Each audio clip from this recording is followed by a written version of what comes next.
for something. I've been down the darkest roads and up in the clouds, but I've always felt that something's missing.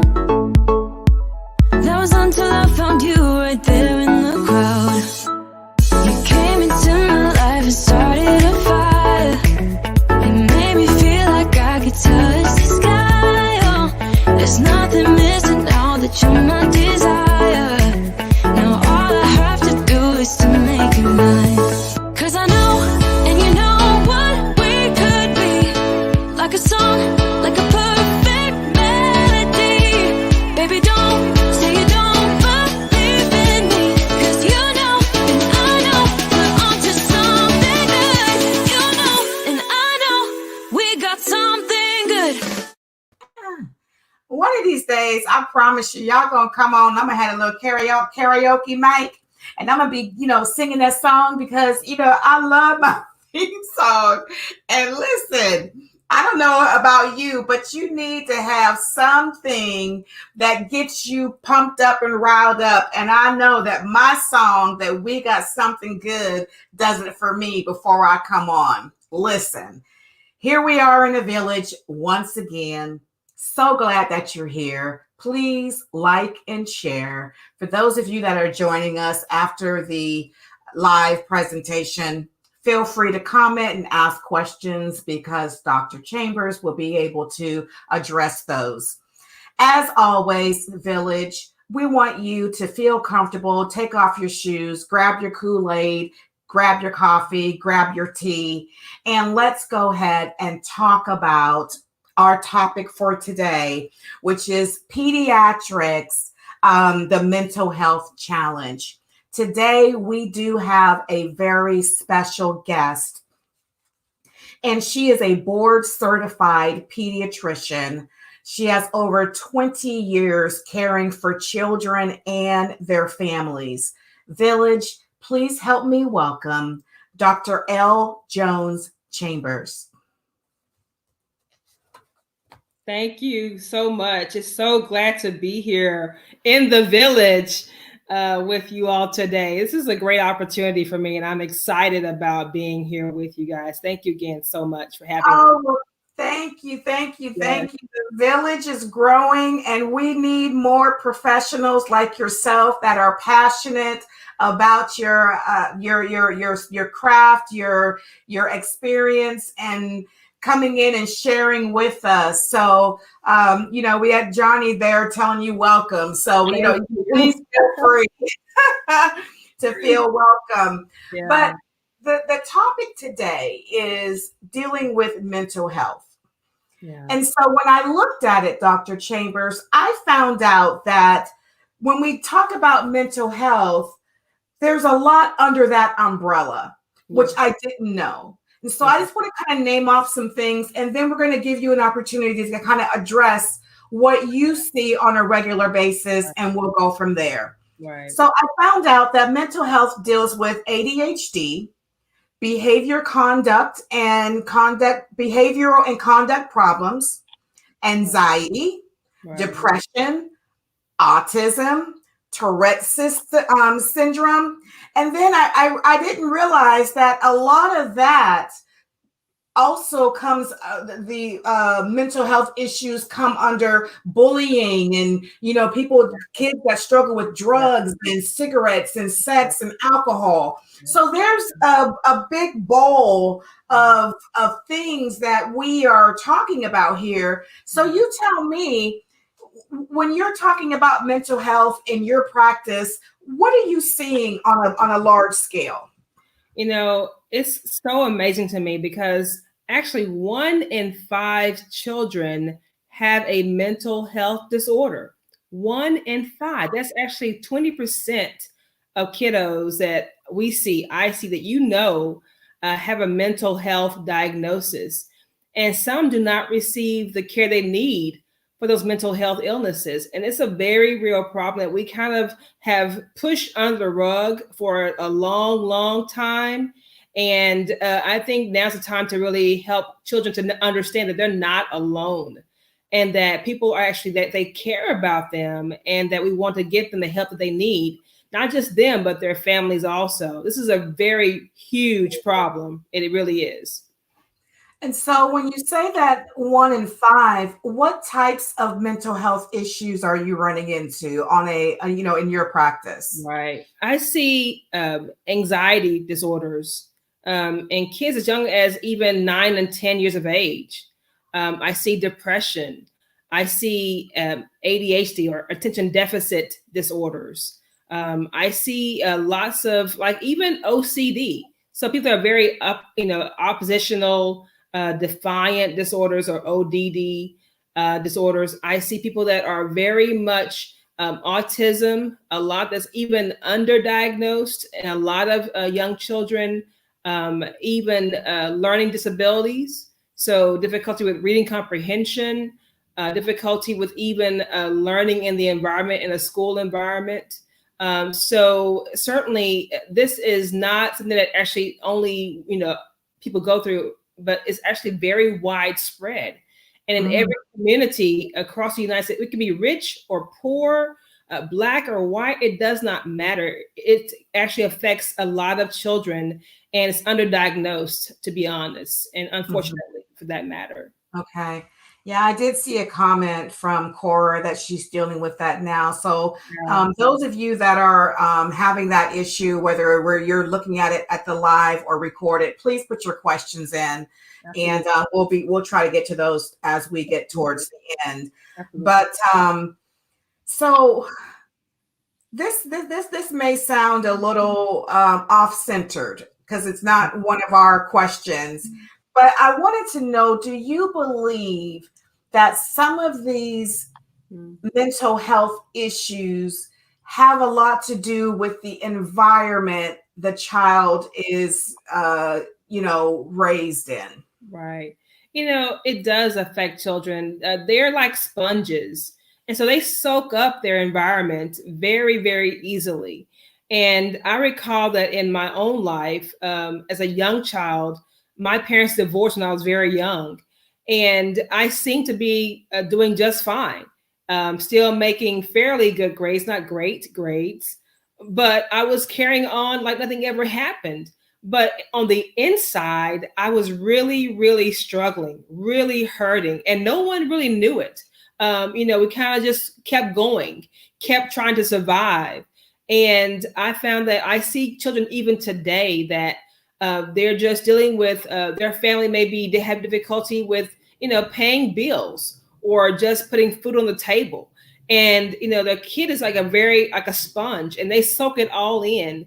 And they may actually, exhibit very anger behaviors, become very withdrawn. Sometimes can have difficulty sleeping at night, having nightmares, even like PTSD symptoms that we know now that kiddos can have at a very, very early age. And it's something that people don't really address very well. As adults, we kind of just we're in survival mode all the time and just kind of keep going. But we need to actually stop sometimes, just kind of ask the child, how are you doing? How are you dealing with all this going on in our house right now? And you're right. Sometimes I see children that their moms may have be bipolar, or dad may be bipolar. Dad may have depression or ADHD in the past, and the child also may have it as well as they get older. And there's no shame in that.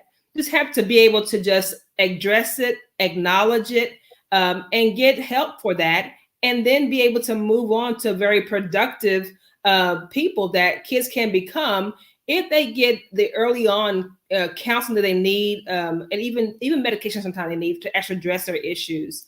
So nothing wrong with that. It's not to say that you're a weak person because you're depressed or because you're anxious. You're just a person. You're a human being, and human beings, we're all flawed. No one's perfect, and but we serve a very perfect God, and because he's perfect, he's able to help us in our time of need. And that's my go-to, is that God is great. He can solve any problem, but we have to first allow him to do that, and that's by even addressing it and being honest about it, and not being ashamed of it in any way. So So That, I kind of just want to give you a virtual hug right now I because know, there's right? not a lot, there's not a lot of physicians, board certified physicians that will acknowledge the fact that, God is their source. Yeah. You know what I'm saying? They Yeah, will rely, and it's wonderful to rely on medicine. Medicine's great. absolutely. And, Absolutely. doctors are awesome. They have a role to play. But but for the most part, we have to understand that, there is a God that sits high and looks low. So Absolutely. thank you so much for saying that and acknowledging that. Absolutely. Um, how Absolutely. has COVID affected the mental health of children? Just the pandemic and Uh, all of that. I mean, it's such a struggle, I think, for children. And I think about what life was like for them January the 1st, 2020. We were celebrating a new year, the year 2020, and the year of great vision. I mean, we were all hype about 2020. And then come around March 15th or so, things changed dramatically. As you know, you have like spring break around mid-March or so in every school around the country. And a lot of kids went to spring break and did not come back to school because schools were shut down. And Mhm. for a child, the school is their means of development in that they socialize there, they grow there, they communicate there. And so without having the schools open because of COVID, a lot of children had very tremendous problems, difficulty just dealing with life itself. I mean, they felt like, they're very much kind of fatalistic in some senses that, they thought maybe was going to end, their life would end. They would die from COVID-19. They saw the news where there were bodies being taken out of the hospital in bags and morgues set up on side the hospitals, refrigerated trucks. And that for a child is very, very scary, very scary. And so, they oftentimes feel that they're actually immortal, but that to them was like, oh, wow, I might just die also. And so a lot of kids came to me and just tearful, afraid of what life held for them. And, I felt their pain because I realized that they didn't know how to deal with tragedy like that. I mean, a lot of them lost their grandparents to COVID. They lost their aunts and uncles to COVID, sometimes even parents to COVID. And so when you deal with death on that level for a very, very, very long time, not just kids, but even adults as well, we sometimes become very numb to what's going on around us and just not knowing how to actually deal with death on that level. So it's a very, very real, I think, space to be in with a child who's dealing with death on a day-to-day basis. We're talking about death on the news, death on the radio, in your house at the dinner table. You're talking about who died today. And that for a child is traumatic on a very, very, very high level. So certainly we've seen the vast spectrum of kids dealing with depression from just dealing with death of their loved ones, anxiety, and certainly becoming very much cautious about what they touch, and sometimes even to the extent of becoming very OCD-ish almost. Mhm. So certainly I've seen a lot of that, and we're not really equipped to deal with that in our office sometimes because it takes a long time to kind of get out of that child what's actually going on. Mhm. And that's a huge issue right now for us. So do you find yourself becoming not just a physician, but a counselor slash psychologist? Yeah, you really do. I mean, you have to be almost all things to all people. They need shoulder to cry on. You cry with them. You just give them a hug. And it's gonna be okay. It's gonna be all right. But at the same time, knowing that in reality, the normal is not going to be normal again for a very, very, very long time. And I think that certainly we have to be honest with them because they may not know how to actually handle the truth as it was, and I think just, being for them a shoulder to cry on, and just be able to talk things out with them, because they want to talk about it. They really do. But if mom is, sort of seeming busy, or dad's not around, they have no one to really talk to about that. And so with schools closing down, even the school counselor is not available either. They're not getting counseling that they need to as well. So certainly it's really a big issue with just having them be able to address their counselors and teachers in that way. So. And this is something that I've been saying for a little bit, that I think we're getting back to where, and this is the only way I can say it that's going to make sense. But we're getting back to a place where there was always Big Mama. Right. Right. And there was community living. There was more than just one, household living together. We all came together to build a village, right? At your home, you built the village, and everybody was there, and there was always somebody there for you to talk to. And I think getting back to the fundamentals of family values and allowing children not so much to be disobedient, but to be able to have a voice. Right. I find that a lot of people that I am seeing that are young adults don't necessarily have the tools to reason, because even as a child, they were never given the freedom to make decisions on their own and reason out things.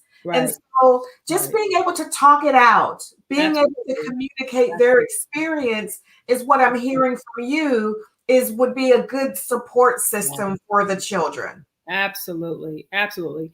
And you're right. We don't any longer live in a community where we have Big Mom in the same house, or down the street, and so now we all live in suburbia, if you will, and in gated communities where we're in our homes, and garage door, and so we need community again.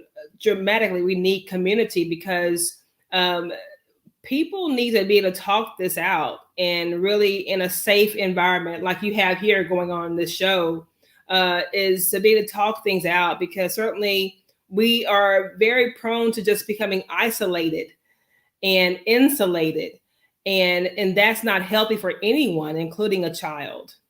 For sure. I agree.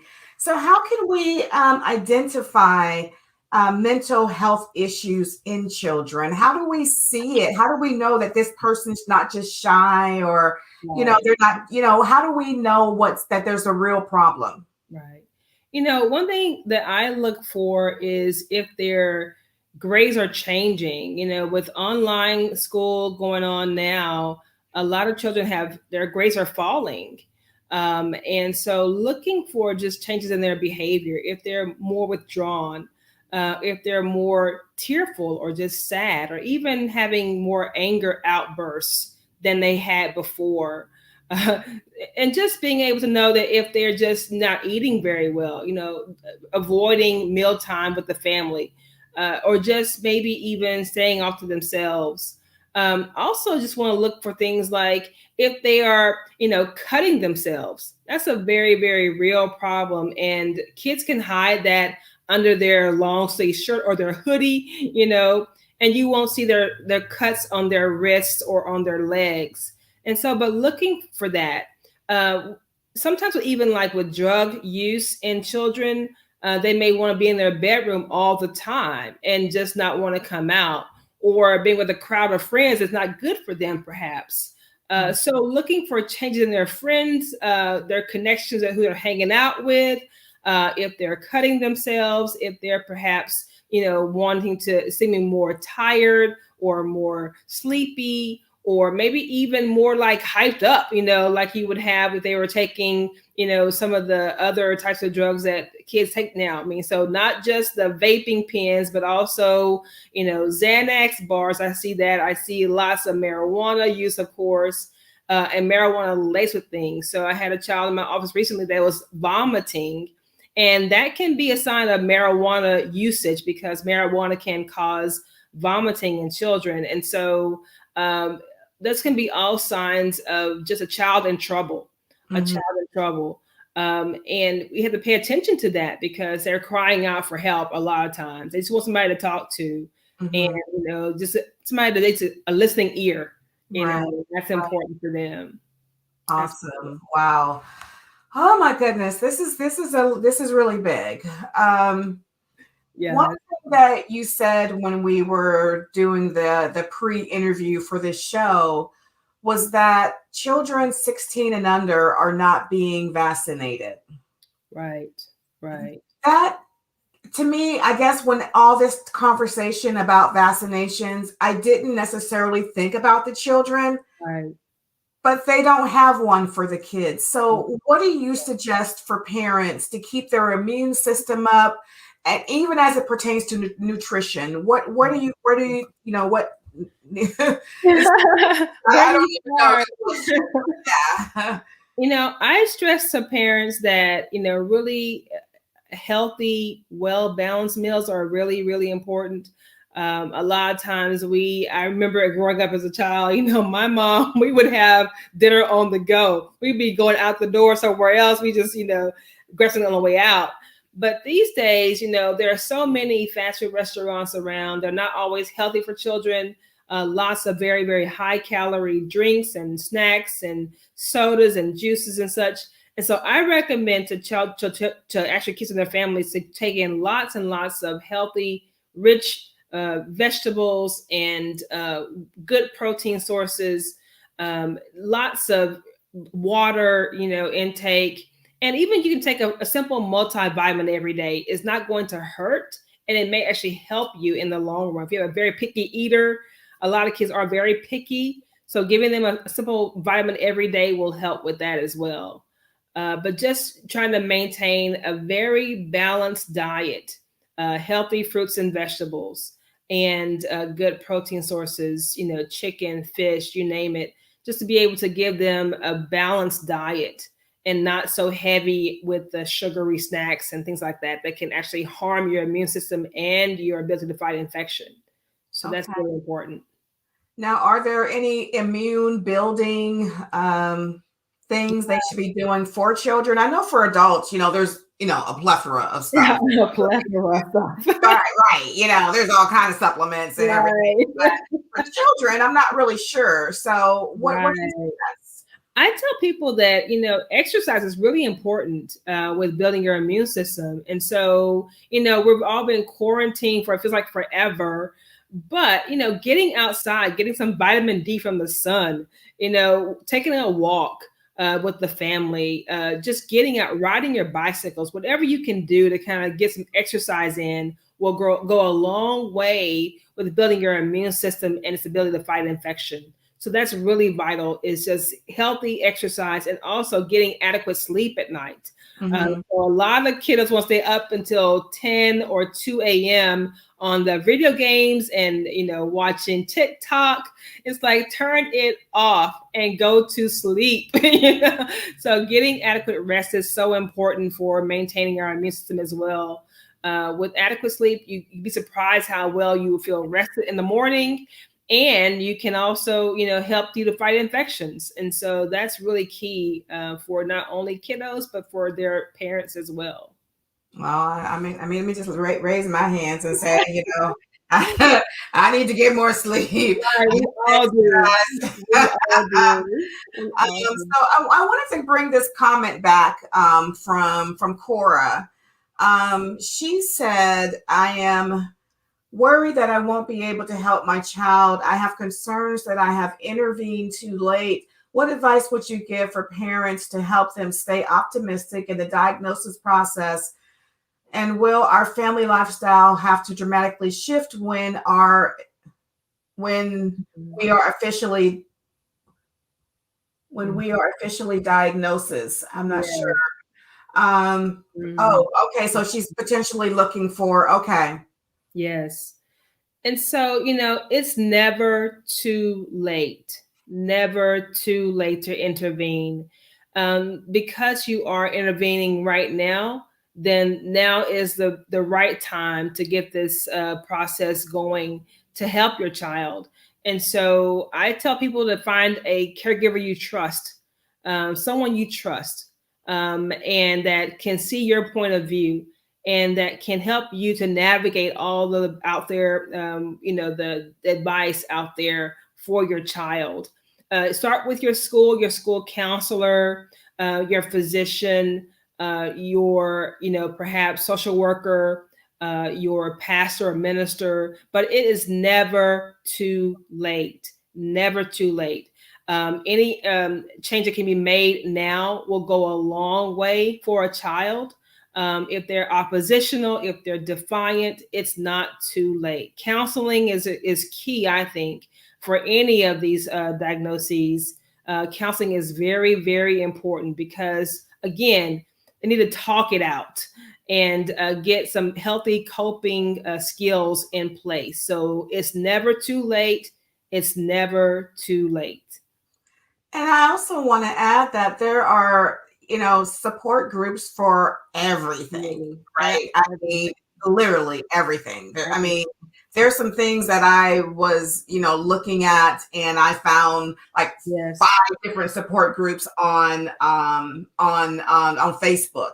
Right. Where people were always putting in their questions, people were always sharing. And once you put one little thing in there, those mothers or those other people that have that situation, they are there to rescue. They have a really good network community there. So, definitely need those support groups for sure. I think some of the resources are being put up now that we have. Did you want to kind of speak to those a little bit? Any of those that you highly recommend? Yes, absolutely. Preventing suicide is so important. I have had a child in my practice, unfortunately, that had committed suicide, and it hurt me. I was like, I felt like I didn't do enough. And so do not be afraid to seek help. Do not be afraid to seek help. Help is available. It's not always where you think it might be, but help is always available, and do not be afraid to seek help. I would also want to bring up, there's also the NIH and mentalhealth.gov, G-O-V, mentalhealth.gov.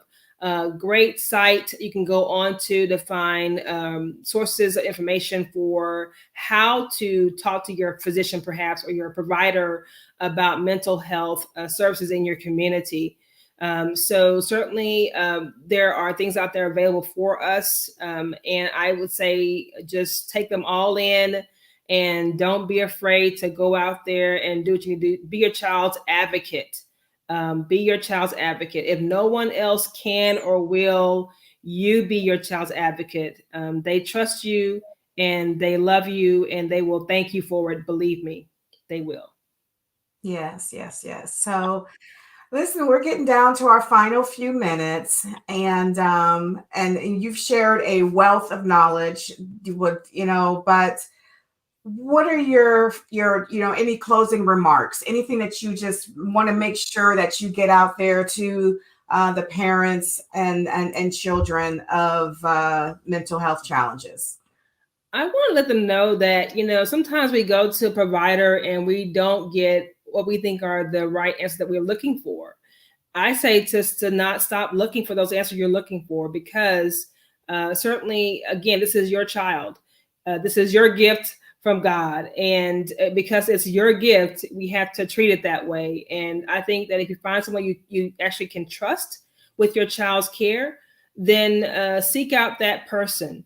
And don't be afraid to keep on seeking until you find that person that will be able to help you on this journey to navigate your child's mental health and overall general health. We're in a very unparalleled time.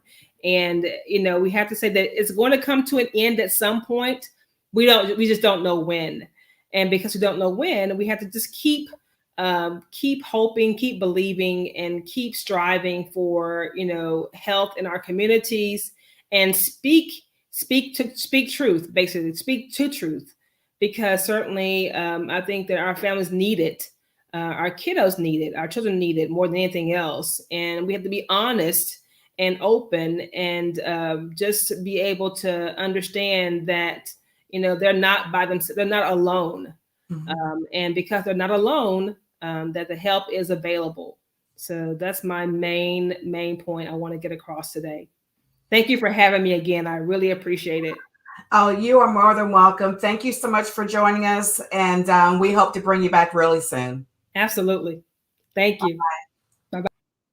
Listen, Village, we're out of time, but I need to let you know, February, we are talking to the men. That's right.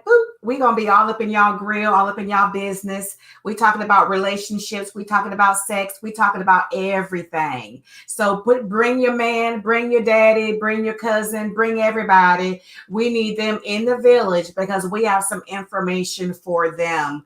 Also, Valentine's Day is going to be in February, which is on a Sunday. So we won't be broadcasting on that day, but we will have a little bonus for you. So just remember, silence creates distance, but conversations with Kim builds the village. Thank you and bye-bye.